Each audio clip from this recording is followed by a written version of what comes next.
मराठी में बोलूंगी महाराज। हो सकता उच्चारण गलत हो सकता व्याकरण भी गलत। छत्रपती शिवाजी महाराज म्हणजे कोण? छ 36 हत्ती बळ असणारे, त्रस्त मुघलांना करणारे, प परत ना फेडणारे, तिन्ही जग जन जाणारे, शिष्ट प्रिय, वाणिज्य तेज, जिजाऊचे पुत्र, महाराष्ट्र शान, हार न मानणारे, राज्याचे हितचिंतक, जनतेचे राजा असे आहे आमचे छत्रपती शिवाजी महाराज। धन्यवाद, आप लोग ने मुझे इतना बड़ा मंच दिया। मतलब मैं महान राष्ट्र के महान योद्धा के ऊपर कुछ लाइनें बोलूं, मतलब मेरे हाथ पैर कांप रहे तो, लेकिन बोलूंगी। तो छत्रपति शिवाजी महाराज कभी सोचे महान क्यों थे? क्योंकि उनके पास ना कोई अपार संपदा थी, ना कोई सेना थी, लेकिन फिर भी उन्होंने मराठा साम्राज्य 400 पहले साल उसकी नींव रखी थी और वो आज भी जिंदा है। मराठा उन्होंने सिर्फ नींव रखी थी, इतनी मजबूत नींव थी कि वो कटक से लेकर अटक तक पहुंच गया था। कटक का मतलब कलकत्ता से लेकर अफगानिस्तान। आप तो जानते हैं हमारा अखंड भारत कितना बड़ा था? कोई बताएगा? अफगानिस्तान से लेके श्रीलंका, मालदीव, नेपाल, भूटान, गुजरात से लेके म्यांमार तक, जिसको हम बर्मा कहते थे, उसमें से कुछ चंद राज्य ही रह गए थे, ताकि पूरा मराठा साम्राज्य फैल चुका था, पूरा ऑरेंज रंग। कोई बताएगा कि ये सरिया रंग या भगवा रंग क्यों था? क्यों उसी रंग का झंडा, या आप कभी मराठा देखोगे तो हमेशा आपको ये भगवा रंग क्यों दिखेगा? वो इसलिए एक बार महाराज अपने महल पे थे तो उन्होंने देखा कि उनके सदगुरु श्री रामदास जी स्वामी वो भिक्षा मांगते थे। उन्हें लगा मैं राजा होकर मेरे गुरु भिक्षा कैसे मांगे। उन्होंने अपने मंत्री को बुलाया और कुछ लेटर में लिखा। उन्होंने कहा कि जाके उनके चरणों पे रख। उनका मंत्री गया, नतमस्तक हुआ, उनके चरणों में वो लेटर रख दिया। उन्होंने पढ़ा। दूसरे दिन सुबह वो राजा के पास आए। उस पत्र में लिखा था कि महाराज गुरुजी, मैं आपका हूँ, ये मेरा सारा राज्य आपका है, आप भिक्षा नहीं दें। उन्होंने कहा ठीक है, आपने दे दिया है तो ठीक है। राज्य हमारा ये, उनके पास एक भिक्षुक पात्र था। उन्होंने राजा को पकड़ाया। उन्होंने कहा आप साधारण वस्त्र में आएंगे। उन्होंने कहा ठीक है चलिए। उन्होंने उनके साथ सारा दिन भिक्षा मांगी और राजा ने भी उनके साथ, क्योंकि उस समय राजा को कोई पहचान नहीं पाया कि साधारण व्यक्ति। उसके बाद रात में पहले अनाज देते थे, कोई बना बनाया खाना नहीं देते थे। उन्होंने सारा दिन भिक्षा मांगी और वो गए उनके गुरुजी और वो रात में बनाया खाया। अब जब शांति से बैठे तो उन्होंने कहा गुरुजी अब बताइए मेरे लिए क्या आदेश है? आपने राजा से भिक्षुक बना लिया, अब आगे मेरा क्या काम है?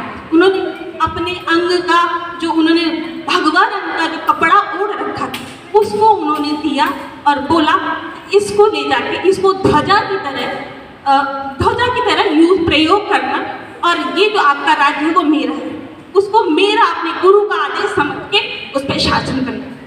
महाराज की रणनीति, युद्ध नीति, कूटनीति सब था, लेकिन उससे भी मजबूत उनका शासन काल था, जिसमें अमीर गरीब सब बराबर थे। राजा का कहते हैं उनकी न्याय परफेक्ट। उनके गांव में मुखिया था जिसने एक महिला से बदतमीजी करी, तो राजा उस समय शायद 15-16 साल के थे।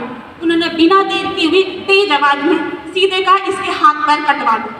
उसके बाद से लोगों में डर खत्म होने लगा कि राजा के आगे, उनको लगा था मुखिया ही मेरा कोई कुछ बिगाड़ नहीं सकता, लेकिन उन्होंने तुरंत आदेश दिया। लोगों को उनके वो भरोसा होने लगा, उनके न्याय पे भरोसा होने लगा। तो वो इतने महान थे कि उनकी बराबरी तो कोई कर ही नहीं सकता। उनका सीधा आदेश था महिला का सम्मान मतलब हमारा सम्मान। दुश्मन की भी महिलाओं को वो माँ और बहन की तरह देखते थे। उनसे मैंने ये सीखा, अगर हर माँ अपने बेटे को महिलाओं का सम्मान करना सिखा देना तो दुनिया से अपराध, बलात्कार, शोषण जैसे अपराध खत्म हो जाएंगे। नहीं तो हर माँ अपनी बेटी को पराठे के साथ कराटे भी सिखाए। और मैं ये कहना चाहूँगी कि महाराज का इतना महान होने का योगदान उनकी परवरिश को जाता है। माता जीजाबाई को नमन है। मैं सोचती ऐसा क्या उन्होंने खिलाया होगा कि इतना महान योद्धा कैसे हो सकता है। अब अतुलनीय। उसके बाद उनकी पीढ़ी दर पीढ़ी देखिए कितनी महान होती चली।